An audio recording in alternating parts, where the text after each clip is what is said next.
Muy bien, entonces, bueno, vamos para la grabación, mejor dicho, para la corrección del modelo número 2. A ver aquí, compartimos. Ujú. Si pueden ver todo bien. Como les decía, ha cambiado la plataforma. Esto se ve diferente el Zoom. Ahí va. Perfecto. Vamos a poner un poquito más grande esto. Y ahí. Bueno, preguntas número uno. Todas estas preguntas ya venían referidas a lo que fuimos viendo, ¿no? Englobaba partes de bioseguridad, englobaba también partes de efectos biológicos, ¿no? Todo dentro de ese mismo tema. Y había algunas cositas más, ¿cierto? Ese cómo podíamos definir una cosa o tal otra. Una de las primeras preguntas era cómo se denominaba el proceso que realiza el organismo sobre un implante. O sea, simple, concisa, así como tiene que ser la respuesta, como ven aquí, repitilización o endotelización, es lo mismo. Cualquiera de esas dos, así, simple. Muchas preguntas del examen van a venir van a ser de ese tenor, o sea, con que se responda de una forma concreta, ahí sencilla, en el sentido de que sin por ahí elaborarla demasiado, ¿no? Porque a veces cuando uno pone cosas de más, a veces y no está claro el tema por ahí, hay cositas bueno, se deben corregir. Pero lo que voy es eso, digamos, cuando es una pregunta muy clara, muy concisa, la respuesta también, clara y concisa, tac, derechita ahí. Bien, a ver, ¿qué más? ¿Cuáles son los efectos de los campos magnéticos estáticos o principal de ese campo magnético estático? Bueno, habíamos mencionado lo que es lo que se denominaba el efecto hidrodinámico o magnético hidrodinámico. Habíamos puesto como el ejemplo que era la aorta. Habíamos explicado que la aorta se polarizaba, esa aorta se agrupaba en cargas negativas y positivas, generando una diferencia de potencial, que esa diferencia de potencial se detecta en el ECG. Como ven aquí, ¿qué es lo que pasaba? Se elongaba la onda T. Esto que una vez el paciente sale del equipo, el SG vuelve a la normalidad. Ese es uno de los efectos que puede decir. El otro que está puesto aquí, por ejemplo, dice que ¿m? El efecto misil, ¿no es cierto? De cómo son atraídos los objetos metálicos. Por eso no lo podemos poner como un efecto biológico. ¿Sí? Así que bueno, ojito con eso ahí, que nos va a ser igual. A ver, me ha sacado esto. ¿Qué pasó? Ahí va, seguimos. Si pudo conectarse. Perdone porque estoy medio acostumbrándome a la nueva. Ahí está. Bien, seguimos. ¿Qué más? Teníamos por acá. ¿Mm? ¿Cuáles son los efectos de los campos magnéticos variables o dinámicos? ¿Sí? Las dos formas en las cuales podemos llamar. ¿Mm?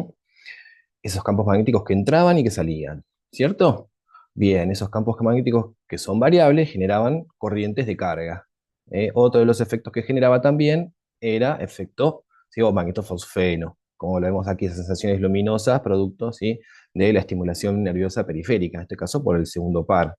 Y a su vez también los ruidos en resonancia, esto también debemos mencionarlo. ¿Sí? Producto de la entrada y salida de gradientes se producen estos ruidos típicos de resonancia. ¿Cuál era la forma que debemos afrontar nosotros con manejo del paciente? TIC, unas buenas protecciones auricular y listo, el paciente dentro. ¿Sí? Esas son las fuerzas electromotrices, ¿no? Las que son las que se generan estos ruidos, estas vibraciones. Seguimos. Efectos de la radiofrecuencia. ¿Mm? Lo que hay que mencionar aquí es depósito calórico, emisión de energía electromagnética, ¿verdad? Estamos mandando la energía a ese paciente. Ese paciente, ¿qué pasa? ¿Sí? Había que decirle algunas cosas a ese paciente, que trate de, por ejemplo, no juntar parte de sus extremidades, no tratar de separarlo, lo mismo que con los campos magnéticos variables, se generaban estas cargas. Entonces no queremos eso, no queremos que haya puntos en los cuales se disipen esas cargas y generen un aumento de la temperatura y el paciente se nos puede quemar. ¿Mm? Eso es para mencionar, entonces, ¿el marcapaso está contraindicado para resonancia magnética? Dependiendo qué tipo, ¿no es cierto? O sea, podemos decir que una cosa es una contraindicación exclusiva, podemos decirlo, y otra cosa es una contraindicación relativa, ¿verdad? Si nosotros conocemos el modelo y la marca de ese marcapaso, sabemos también que ya ha pasado su tiempo de colocación y además también sabemos que es compatible con resonancia, ahí sí se puede hacer perfectamente el estudio. Si nosotros conocemos o tenemos una información que contradiga todo esto que fuimos mencionando, ¿sí? Este paciente obviamente no se va a poder hacer la resonancia. ¿Cómo era el procedimiento? Concurrir el paciente junto con el técnico electrofisiólogo, se apaga el marcapaso, se hace el estudio y después una vez que sale se lo vuelve a conectar. Esa era la forma siempre, ¿eh? Página de consulta, recuerden, esto también, esto es muy importante, RMI Safety, para poder buscar ahí qué implantes tiene, qué marca, modelo, vemos toda la información y ahí ya sabemos de forma segura si ese paciente puede pasar o no puede pasar, dependiendo qué tipo de implante tenga colocado. Bien, pasamos por acá, otro más. Indicaciones exclusivas. ¿Mm? Vamos a decir exclusivo de resonancia. Primer trimestre de embarazo, mujeres embarazadas, no se le hace resonancia. Implantes que no se conocen sus modelos y sus marcas también, no se puede. Porque al del desconocimiento no nos podemos jugar al azar. O sea, decir, bueno, supongamos tenemos un paciente con un neuroestimulador o con un implante coclear, no sabemos bien qué es lo que tiene, sabemos que posiblemente se puede hacer, pero tal vez tengamos alguna condicional y demás, cualquier punto, cualquier incógnita que nos aparezca en este caso, la práctica no va a ser segura porque no podemos decantar si esto es así. Entonces, ese estudio no se hace. Otra, si se aplica un campo magnético variable sobre un conductor, ¿qué se induce sobre el mismo? Movimientos de carga. Ya lo saben perfectamente bien a eso. ¿Sí? Parte de inducción magnética. ¿Por qué? Porque es un campo magnético variable. Esa variación, ¿qué es? Energía cinética también. ¿Cierto? Era algo así. Todo ese movimiento que se inducen y que se transforma en corriente eléctrica. ¿Verdad? O sea, si no hay campo magnético variable, no hay movimientos de carga sobre el conductor. ¿Eh? Seguimos. ¿Qué significa T1 y T2, ya que estamos las 1 y las 2? A ver, ahí más o menos los describimos de tres formas diferentes en general. ¿Mm? Podemos ponerlo directamente, es el tiempo que tarda en recuperarse la magnetización longitudinal. ¡Pac! Suficiente. ¿Qué significa T2? El tiempo que tarda en desaparecer el componente transversal, la magnetización transversal. Después, si quieren agregar, por ejemplo, algunas otras cositas más, ¿no es cierto? O sea, cuán rápido los hidrógenos devuelven su energía al medio, el tiempo en el que se producen los desfasajes en cuanto a T2, también son todas formas. Después, si quieren agregar los valores, hasta un 63% de su valor cuando se recupera la longitudinal para el T1, un 37% al revés para el T2, bla, bla, bla. ¿Sí? Pero más o menos eso. ¿Qué son estos? Recuerden que son constantes de relajación de los tejidos. T1 y T2 son fenómenos que ocurren en forma simultánea, ambos, ¿sí? Se pondrá uno o el otro. Seguimos. ¿Qué sucede cuando se produce un quench? ¿Y por qué se produce? Cambio de estado de agregación del líquido, del helio líquido a gaseoso. ¿Por qué se puede producir? En forma voluntaria o en forma involuntaria. Forma voluntaria, ¿sí? Riesgo de vida del paciente, más incendios acercándose por ahí al equipo. Y en forma involuntaria, pasa algún desperfecto de una válvula, lo que fuere, tic, libera el helio. ¿Sí? ¿Qué es lo que va a pasar?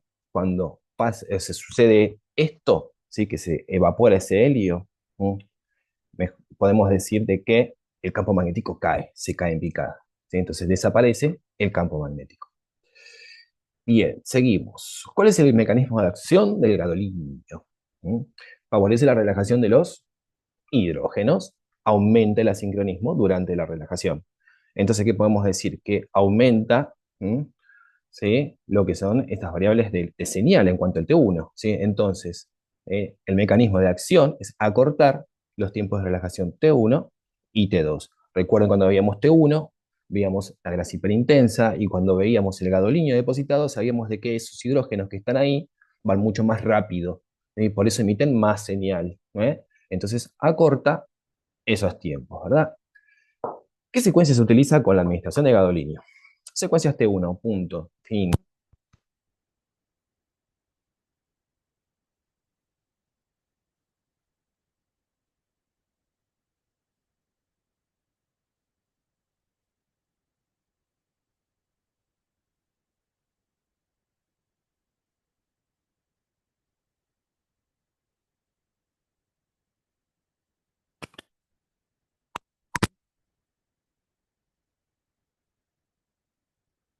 ¿Qué pasa?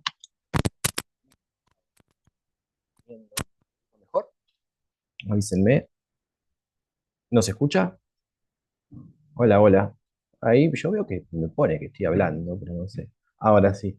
Ahí está, perfecto, perfecto. Bueno, gracias. Disculpen que estoy en problemas con el audio, se me rompió el otro micrófono, así que tengo que hacer una reposición. Bueno, a ver, seguimos. ¿Qué secuencias entonces? Bueno, te lo habíamos dicho, T1, habíamos hablado también de secuencias de sangre blanca, también que usábamos gadolinio. En difusión también usábamos gadolinio, pero globalmente esta, secuencia T1. Si se responde esto ya es suficiente. ¿Qué más? Vamos a pasar aquí. Hay dosis de gadolinio sugerida. Dependiendo de la muestra, vamos a decirlo así, no vamos a decir si es cíclico o lineal, porque va a ser dependiendo de la muestra. Si lo quieren agregarlo o quieren desarrollarlo, perfecto, ¿no? Pero siempre no traten de, como decirlo, de que se equivoquen en ese desarrollo, porque si no es como que yo digo, ay Dios, o sea, está bien contestada, pero pasa que el resto por ahí no está tan bien. Entonces ponen, dependiendo de la muestra, tiki tiki, 15 de mililitros o 7, dependiendo de esas dos presentaciones que nos podemos encontrar, 2 cada 10 o 1 cada 10 kilogramos de paciente. Esa sería la dosis recomendada. ¿Sí? Recuerden que no todos los estudios vamos a usar esa misma cantidad de dosis. ¿Cuál era uno que no pasaba eso? Era el estudio de la glándula hipófisis. ¿Cuáles son las indicaciones de administración de gadolinio? Primero que pueden mencionar acá de en general va a ser esto, ¿no es cierto? Cuando hay algo en la barrera hematocefálica, cuando se ponte que pueda llegar a haber una lesión como tumores, inflamaciones también, al niño le gustaba ir donde estaban todos esos tejidos inflamados, lesiones vasculares, ¿no? Y bueno, no mucho más, porque podemos decir es un fármaco, recuerda cómo se agregaba y bla, bla, bla, bla, bla, cómo esa molécula lo llevaba y se descargaba y a su vez también se depositaba en estos lugares en donde las cosas no pasaban bien, ¿cierto? Donde está el metabolismo de alguna forma cambiado, alterado, ¿sí? Sobre todo cuando hay esto, inflamaciones, ¿sí? Todo lo que es patología inflamatoria, va a gadolinio. ¿Qué más? Reacciones alérgicas. A ver, aquí pueden hacer el desarrollo, como está acá, o simplemente contarlo nomás, ¿cierto? O sea, ¿qué puede pasar? Puede pasar que el paciente reaccione. ¿Cómo puede llegar a reaccionar? Lo primero que le puede dar era náuseas. Lo segundo que le podía llegar a dar, que son todos como síntomas que se van sumando, ¿cierto? A medida que se van sumando más, cada vez más síntomas, ¿sí? El grado de esa reacción va acá aumentando, sería. Entonces, vamos a decir que el paciente tiene náuseas, tiene un aumento digamos, de la mucosidad nasal, ¿sí? Otra cosa era cuando le salen ronchas y demás, todas esas englobadas en lo que son la 1 y la 2. Y después la 3 ya cuando hay edema de glotis. Este edema de glotis, el paciente le cuesta respirar, se hipotensa, se desmaya, ¿sí? Bla, bla, o sea, ya hizo algo severo, algo grave, peligra la vida del paciente. ¿Cuál era la medicación que se tenía que utilizar en este caso? Por un lado antihistamínicos y por el otro lado corticoides como para detener la reacción alérgica. ¿Sí? Después, bueno, ya hay, cuando pasen alguna reacción, siempre se van a encontrar con que la institución tiene establecidos protocolos para eso. Hay lugares que van directamente, accionan un botón y ya están avisando, ¿sí? A la parte de lo que sería la guardia, con esos médicos de guardia que pueden llegar a estar en ese lugar, que acudan al servicio de imágenes porque ya está habiendo un problema, porque está un paciente con algún problema. En su defecto también tenemos teléfonos a los cuales podemos llamar de emergencia para pedir una ambulancia y demás, y lo podemos con código amarillo, código rojo, azul, bueno, el color que sea, no importa. Y ahí tenemos también otra de las formas de escapar. En el caso, siempre cuando tengamos una reacción, ¿sí? Por más leve que sea, ¿sí? Esto enseguida avisar al médico o en su defecto tratar de parar esa reacción. ¿Cómo la vas a parar? Con antihistamínicos y corticoides, como por lo menos para detenerla o tratar de que no siga progresando. ¿Qué más? Seguimos. ¿Verdadero o falso? Justifique su respuesta, Uya. Según un paciente con insuficiencia renal, ¿se puede realizar un estudio con gadolinio? Verdadero. Sí, poder se puede. ¿Eh? ¿Qué es lo que hay que ver? ¿Qué cosas tenemos que ver? Tenemos que ver primero, filtración glomerular. O sea, estamos diciendo de que tiene una insuficiencia renal. ¿Sí? Esa filtración glomerular puede estar por debajo del estándar, ¿sí? Pero al mismo tiempo que no infiere o confiere riesgos a ese paciente. ¿Por qué? Porque además también se puede dializar. Entonces hay lo que se denomina también esto del riesgo-beneficio. Entonces poner esto en el caso de que se solicite esa pregunta, porque la respuesta es que sí, se puede. No es que no, directamente no, no se puede. No, ¿por qué? Porque después también hay medios. Además también las tasas de filtraciones pueden estar por debajo, pero eso no significa que no se pueda hacer el contraste. ¿Mm? Cuidar el riñón también es otra de las cosas que lo fuimos hablando.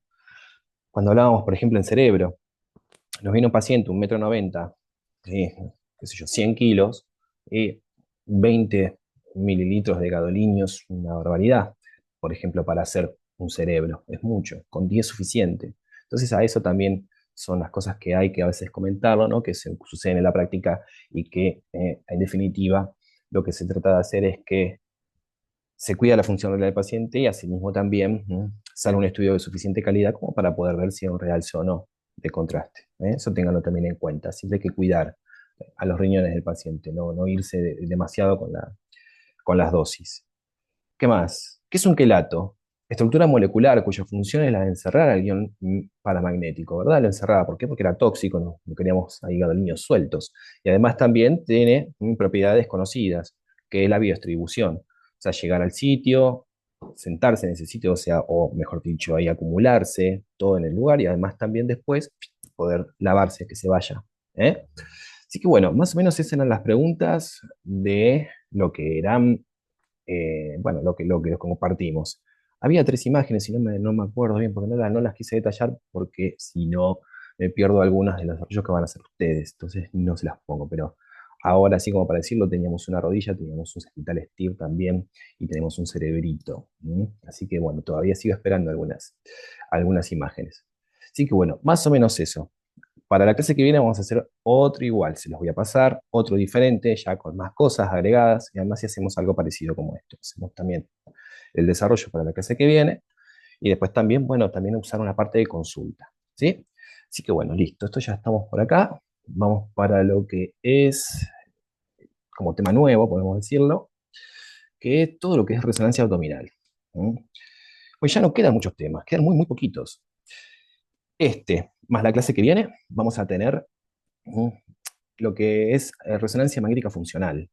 No sé si recuerdan algo o les suena la palabra funcional cuando hacíamos estudios en los cuales veíamos el cerebro en tiempo real, o sea, cómo se prende el cerebro, ¿no es cierto?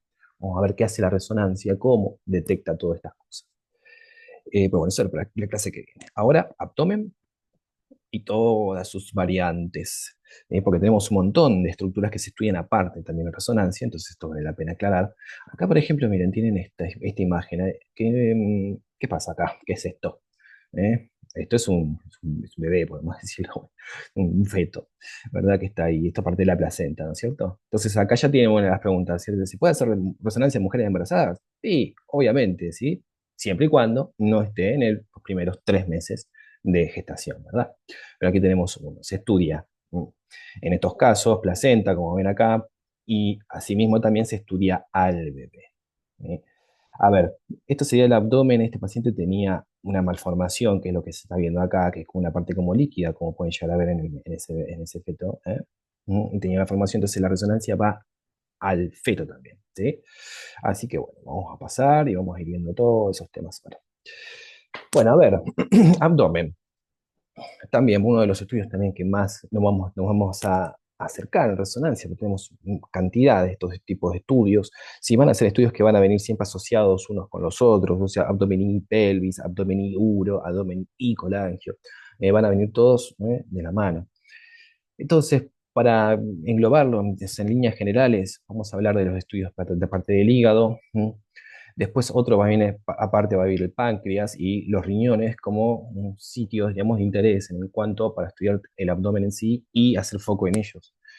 Y al mismo tiempo, bueno, cuando hacemos un abdomen general, estudiamos todas esas estructuras, ¿verdad? Vasos, las glándulas suprarrenales también llevan una cuestión de interés porque tenemos que cambiar de alguna forma el protocolo y demás. Siempre órganos sólidos. La resonancia magnética no iba a estudiar lo que serían partes, ¿sí? De lo que es, em, ¿cómo decirlo? Víscera, vamos a decirlo de esa manera. Teníamos un estudio, por ejemplo, que era la enteroresonancia, ¿sí? Que la entero sí veíamos parte de algunas cosas, ¿no es cierto?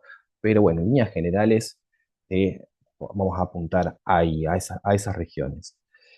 Bien, abdomen simple, como ven, angulaciones por un lado y por el otro, axiales siempre estrictos, lo mismo que los sagitales, lo mismo que los coronales.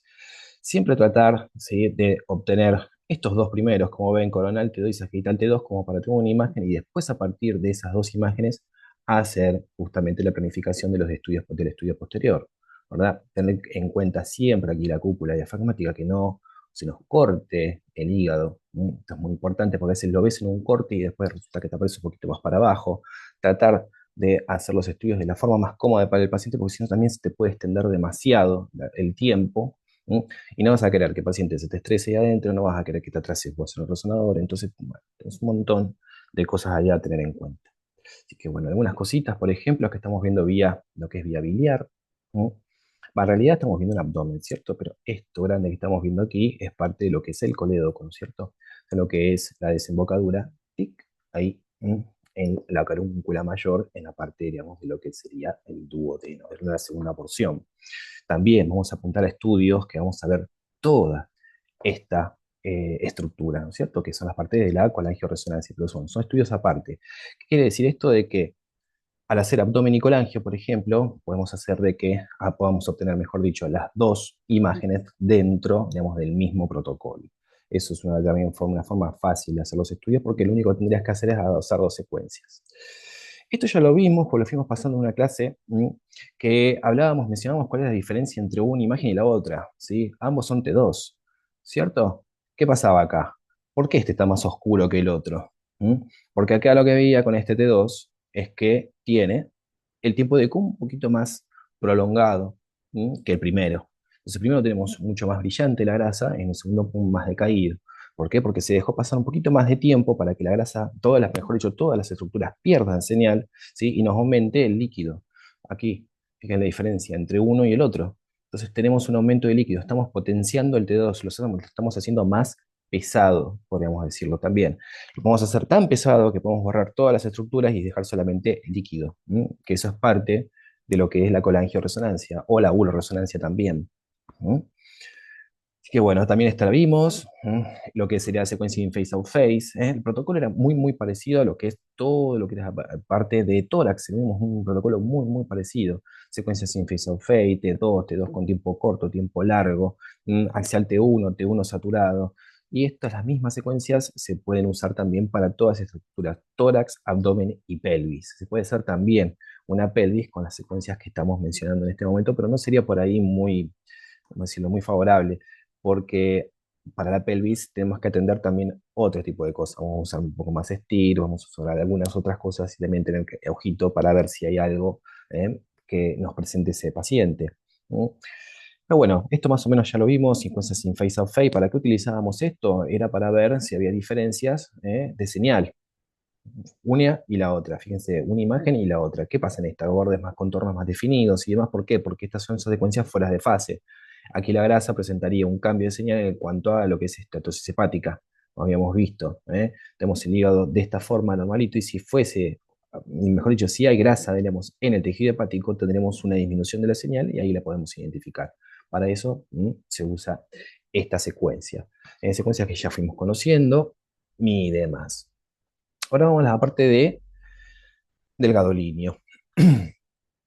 Este es un ejemplo muy interesante para hacer, es bueno para también conocer los tiempos, desde que va desde la inyección y toda la progresión del contraste en el cuerpo. Además, también sirve, porque ¿qué tenemos acá? Tenemos un vacío de señal, ¿verdad? Aquí tenemos el hígado, que hay una mancha negra, vamos a decirlo así. No tenemos señal ahí, ¿cierto? Entonces, para estas secuencias que son volumétricas, vamos a hacer cuatro fases. Como ven acá, la primera fase sin gadolinio, y después las otras con tiempo arterial, tiempo venoso y tiempo de equilibrio. ¿A qué se le suena? ¿Le suena algo? ¿Le suena a lo que era los circuitos arteriales del cuello? Que hacíamos las tres pasadas también. Hacíamos el arterial, el venoso y el equilibrio. También lo mismo, se copian. Son cosas que se van utilizando. Siempre se hace de la misma manera. Se puede agregar acá un 5 que diga axial T1 FAT con gadolinio, ¿sí? Tardío. También se puede utilizar esta otra, ¿sí? Ya dejar pasar más tiempo todavía para ver cómo se comportan las lesiones. Por ejemplo, este caso es un paciente que vino porque tenía una ecografía, en una ecografía se le detectó que tenía ahí una lesión, una imagen en el hígado, que no se sabía bien de dónde viene y demás, ¿sí? Entonces dice, bueno, vamos a hacer una resonancia para poder ponerle nombre y apellido a esa imagen, ¿verdad? Lo primero, secuencia sin, ¿verdad? Sin, vamos a decirlo el minuto cero. Y después la primera secuencia ya con gadolinio. Tiempo arterial. ¿Cuánto tiempo? Entre 20 y 25 segundos. O sea, se inyecta, ¿verdad? Tic, tic, tic, se deja pasar más o menos ese tiempo, tac, y se dispara la secuencia. Lo que vas a obtener es esto justamente, ¿ves? Aquí la aorta bien llena de gadolinio, todo lo que es parte de la esplénica. Fíjate el vaso ahí cómo toma, cómo hace esos, cómo decirlo, esos realces, ¿no es cierto? Con esos patrones que tiene como especie atigrados, así, que empieza a realzar. ¿M? Y además, bueno, parte del tema de todos los circuitos arteriales. ¿Sí? Este ya serviría, ¿no? Miramos la lesión. Sigue estando igual, no cambia. Pero a medida que va pasando el tiempo, comienza a haber una diferencia. Fíjense a uno y fíjense la otra. Comienza a tomar contraste, ¿sí? Y a su vez también se deposita ese contraste. ¿Eh? Entonces, la tercera adquisición, 2 minutos luego de la inyección de contraste, se aprecia en casi todos los órganos, ¿verdad? Fíjate, ahí parte de la corteza, ahí como ves todo, ya que ahí quiere decir que ya se está filtrando todo ese gadolinio, ¿sí? Y esta lesión comienza a tomar desde la periferia hacia adentro. ¿Mm? Cuarta adquisición, 5 minutos luego de la inyección de contraste. El contraste se encuentra en equilibrio en el sistema, ya se distribuyó. ¿Sí? Y además también, bueno, se está, ni hablar que se está depositando, ¿verdad?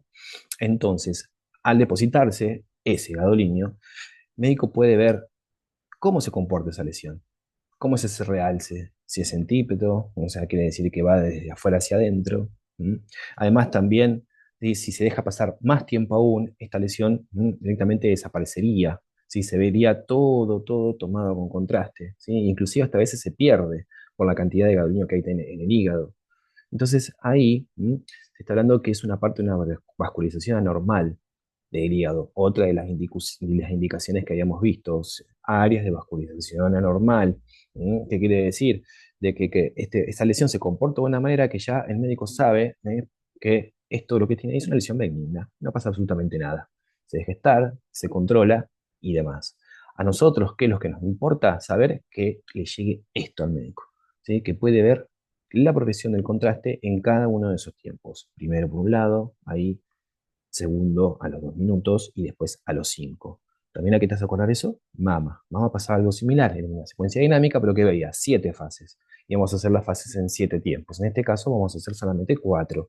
3 con gadolinio y a lo sumo, un tardío. Entonces esa lesión capta contraste, el médico puede realizar un diagnóstico certero. Ya sabe que esta lesión es un hemangioma hepático. ¿Eh? ¿Por qué? Por cómo se comporta la lesión y después cómo se va a lavar en el tiempo. Seguimos pasando, vemos ahora algunas imágenes. Esto, estamos viendo unos nódulos en lo que es las suprarrenales, ¿verdad? Esto se los había mencionado también, no se los había mostrado, pero sí mencionado. ¿Mm? Acá tenemos un nódulo, esto también es una secuencia de infeliz. Acá tenemos un T2, ¿sí? Esto es un fuera de fase y esto es un en fase, y este también es un fuera de fase. ¿Mm? ¿Qué pasaba ahí? Estos nódulos tienen una diferencia de la señal. Fíjense cada uno y cada uno cómo se ve, cómo se comporta cuando están en fase y cuando están fuera de fase. Hay un aumento de la señal producto de la grasa que se encuentra dentro. Entonces, coronales, para face out face, para el estudio de lo que son las glándulas suprarrenales y si hay nódulos suprarrenales. O el paciente también te viene con indicaciones de frecomocitoma. Entonces ya ahí esta secuencia tiene que estar adosada al protocolo anterior que habíamos hablado. Vemos en la orden, comparamos, decimos si efectivamente este paciente viene por tal y cual cosa, me tengo que acordar de adicionar esta secuencia, pues si no el estudio quedaría como ciertamente incompleto. Faltaría algo de información. Entonces, haciendo uso de desplazamiento químico, se caracteriza la lesión y mostrarla, ¿sí? En otro plano. En Axia ya lo habíamos visto porque es parte del protocolo, ¿no es cierto? Falta el coronal. Después acá mostramos algunos, no decimos quistes ahí simples, por ejemplo, en este caso, son cosas, quistes que hay prácticamente en todos lados, quistes mucho más grandes y demás. Esto ya no sería tan simple que digamos, ¿no es cierto? Pero son hallazgos que se van encontrando en resonancia. ¿Amerita según una URO? Puede ser, pero en general va pasando de esa manera. Son hallazgos en las imágenes que no quieren indicar que se haga alguna cosa u otra, ¿verdad? Después aquí tenemos una patología, esta lo que era parte de lo que era el riñón, todo lleno así de quistes, como ven, tan por un lado una poliquistosis renal. Poliquistosis renal también asociado a lo que es parte del hígado, poliquistosis hepática también, como ven aquí, vienen juntas, vienen por separado o juntas. Este paciente comió, ¿cierto? Tienen lleno aquí este estómago, ¿verdad? ¿Está bueno eso o no? Si hay que hacer contraste. Si vemos, a ver, vamos a hacer la pregunta, si harías contraste a este paciente cuando todo ese hígado, todo ese estómago lleno de comida. No, ¿cierto? Pero ¿qué pasa? Posiblemente este estudio no llevaba la bulimia. Entonces, se hace normal.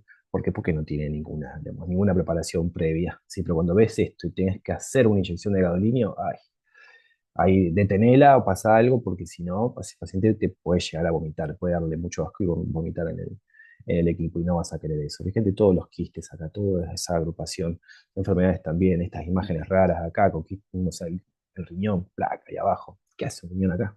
¿No? Variantes anatómicas, topsis renal. ¿No? ¿Qué más? Seguimos. Colangioresonancia.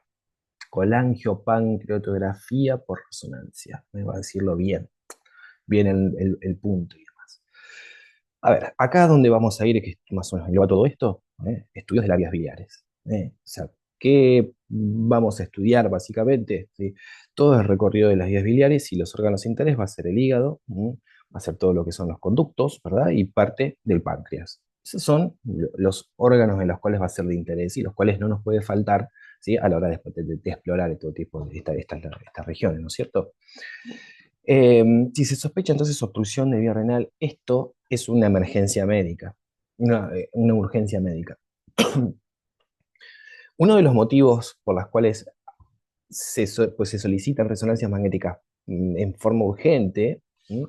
Es por esto, es para hacer alguna colangio, si hay alguna obstrucción en la vía biliar, porque el paciente corre riesgo de vida. ¿Eh? ¿Qué le pasa a ese paciente? Eh, eh, Va a tener mucho dolor, además también va a tener una coloración extraña, va a estar todo pintado amarillo, lo van a ver así todo amarillento, las córneas amarillas. Va a sentir también que le pica todo el cuerpo. Vienen siempre con la misma forma, digamos, con los mismos signos, ¿sí? Y en el caso, a esto hay que tratar de, digamos, de desobstruir esa vía, porque si no, para que toda esa bilis baje y vaya donde tiene que ir, ¿qué pasa si esa bilis infecta? Se produce un shock séptico y el paciente también muere. Entonces no vamos a querer eso, ¿verdad? Otro de los estudios, digamos, que se puede hacer para suplantar la resonancia magnética, pero ya directamente por vía retrógrada, eso es como, diríamos, parte de la terapéutica en sí mismo también, digamos, con la que prefieren endoscópica, si lo que se hace es ingresar con un endoscopio, teñir las vías, ver dónde está la oclusión y ahí tac, sacar directamente ya el lito, o sea, lo que está ahí obstaculizando ese trayecto. Son dos formas, pero por lo general esto ya, a ver, pero se hace ya como vía terapéutica directamente, no como imágenes en sí. Nos van a mandar las imágenes a nosotros. O sea, el paciente va a seguir el algoritmo diagnóstico como siempre. Va a ser RX primero, digamos, todo lo que sería esas piedras ahí de la vesícula, esos litos de la vesícula, no suelen verse cuando están en vesícula, suelen ser radiolúcidos, por los componentes que tienen. No absorben tanto los rayos X. Entonces, por ahí se pasan desapercibidos. Después también se puede ver por eco, sí, sí se puede ver por eco, pero ahí también hay mucho de mano, hay mucho ahí del operador, porque es muy operador dependiente el ultrasonido, la ecografía. Entonces a veces se puede saber de que la vía biliar está aumentada de tamaño, pero al mismo tiempo no se sabe en dónde está colocado ahí el lito. Entonces no nos queda otra ¿sí? Resonancia para hacer secuencias hepáticas y parte de exploratorias del páncreas y tratar de ver algo, ¿no es cierto? ¿Qué se va a hacer? Protocolo. Con ANALT2, como decíamos, estos exploratorios, toda la batería de axiales, axial T1 face of fake, como venía, axial T1 saturado, y después se le agrega esto que ves aquí. Radial T2, ¿sí? Volumétrico T2. O sea, obtener un volumen de la vía biliar. Aquí y aquí. Fíjate que tiene una, ¿cómo podemos decirlo? En la planificación, ¿sí? Estás viendo que está como ciertamente angulado, ¿cierto? Está angulado así. ¿Por qué está angulado así? ¿Eh? Porque esto que ves acá es el páncreas. ¿Y qué hay en el páncreas? Otro conducto de las vías biliares, ¿sí? El intermediario de Wilsburg y hay otro más también. Entonces también tienen que salir. Entonces, por eso lleva esta angulación. Se tiene que estudiar todo el páncreas, tiene que entrar todo el páncreas ahí.